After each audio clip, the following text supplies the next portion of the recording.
नमस्कार दोस्तों, आप सभी का स्वागत है एएनए न्यूज़ में। नज़र डालते हैं आज की ताज़ा तरीन खबरों पर। प्रधानमंत्री नरेंद्र मोदी ने लॉकडाउन बढ़ाने के लेकर के क्या कुछ कहा है, इस बारे में पूरी जानकारी मिलेगी आपको।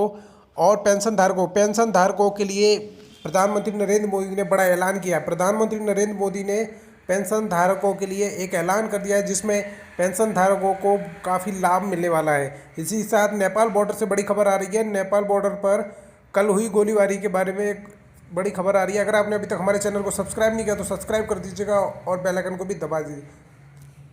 देखते हैं आज की बड़ी खबरें।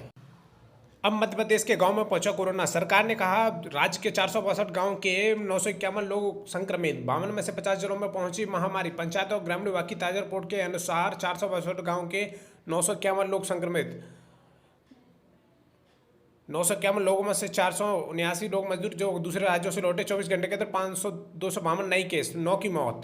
यहीं दूसरी बड़ी खबर, कोरोना संक्रमण से महाराष्ट्र में 3 दिन में 10,354 संक्रमित बढ़े। यहाँ सबसे ज़्यादा 20% मरीज 41 से 40 साल के, और देश में अब 3,09,000 कोरोना संक्रमितों की संख्या हो गई है। तो महाराष्ट्र में 20% लोग 21 से 40 साल के, 31 से 40 साल के मरीज हैं।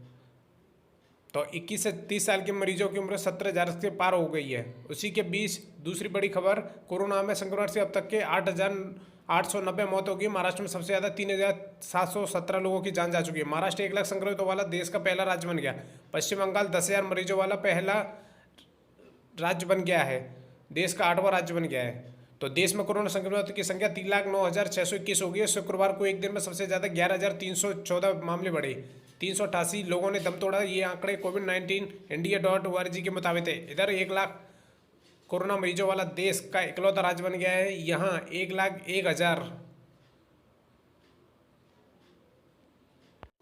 तो देश में कोरोना संक्रमितों की संख्या 3,09,621 हो गई। शुक्रवार को एक दिन में सबसे ज़्यादा 11,000 मामले आए। वहीं दूसरी बड़ी खबर देखते हैं, शाहिद अफरीदी का कोरोना टेस्ट पॉजिटिव आया है। कहा मेरे शरीर में दर्द 3 दिन से बहुत खराब महसूस हो रहा है। तो पाकिस्तान से दूसरी बड़ी खबर है, क्रिकेटर शाहिद अफरीदी की रिपोर्ट कोरोना पॉजिटिव आई। पूर्व पाकिस्तानी कप्तान अफरीदी ने कहा, ट्वीट किया है कि मैं गुरुवार से बीमार हूँ और शरीर में दर्द हो रहा है। उसी के साथ ही पाकिस्तान के पूर्व कप्तान शाहिद अफरीदी कोरोना पॉजिटिव पाए गए। शाहिद अफरीदी ने शनिवार को यह जानकारी दी। इस पूर्व ऑलराउंडर ने ट्वीट किया कि मैं गुरुवार से बीमार महसूस कर रहा हूं, शरीर में काफ़ी दर्द है। मैंने टेस्ट कराया और बदकिस्मती में पॉजिटिव हूँ। जल्द सेहत होने के लिए दुआओं की ज़रूरत है। तो शाहिद अफरीदी कोरोना पॉजिटिव पाए गए हैं। तो शनिवार को उन्होंने यह जानकारी साझा की है। तो अफरीदी का मैच करियर देखा जाए तो अफरीदी ने 27 टेस्ट में 1716 और 398 वनडे में 8,064 रन बनाए। इसी भी दूसरी बड़ी खबर, दूसरी बड़ी खबर देखते हैं स्क्रीन पर आपके सामने। नेपाल बॉर्डर पर फायरिंग का मामला विवाद के बाद छोड़े गए व्यक्ति ने बताया, नेपाल पुलिस मुझे भारतीय सीमा से घसीट कर ले गई थी। तो ये बड़ी खबर है, नेपाल बॉर्डर पर फायरिंग का मामला, जिसमें कल एक शख्स की मौत हो गई थी। उसी के बाद तो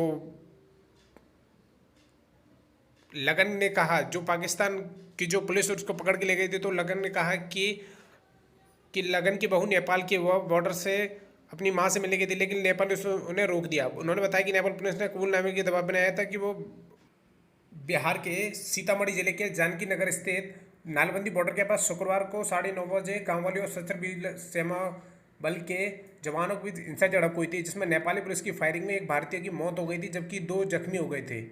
तो यहाँ के लगन राय को नेपाल पुलिस उठाकर ले गई थी। भारत और नेपाल के अधिकारियों के बीच जब बातचीत हुई, तो बातचीत के बाद लगन राय को नेपाल पुलिस ने छोड़ दिया। तो जब नेपाल पुलिस ने लगन राय को छोड़ा, तो लगन राय ने आकर ये जानकारी दी कि लगन ने कहा कि नेपाल पुलिस उन्हें ज़बरदस्ती भारतीय बॉर्डर से उठाकर ले गई थी। तो बॉर्डर ने रोक लिया था। तो लगन ने कहा कि मेरे बेटे की शादी नेपाल की लड़की से हुई है। बॉर्डर पर उसकी पत्नी अपनी माँ से मिलने गई थी। मेरा बेटा भी उसके साथ गया था। बॉर्डर पर नेपाल पुलिस ने रोक लिया। नेपाल पुलिस ने मेरे बेटे को डंडों से पीटा। सूचना मिली तब मैं पहुंचा। पुलिस की पिटाई की वजह से पूछी तो वो मेरे साथ भी बदसलूकी करी। बॉर्डर पर मौजूद नेपाल पुलिस के अफसर ने 10 जवानों को मौके पर बुलाया। इन्हीं जवानों ने लगन राय को लेकर नेपाल ले गए। इसके बाद अधिकारियों के बीच बातचीत हुई, उसके बाद उसको लगन राय को वापस आ गया। इसी बीच दूसरी बड़ी खबर देखते हैं। सीमा विवाद पर आर्मी चीफ का बयान आया है। सीमा विवाद पर आर्मी चीफ का बड़ा बयान आया है कि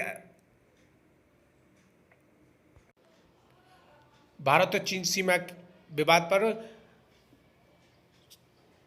बड़ा बयान आया है। सेना प्रमुख जनरल एम नरवणे ने कहा है कि मैं सभी को भरोसा दिलाता हूं कि चीन के साथ हमारी सीमा पर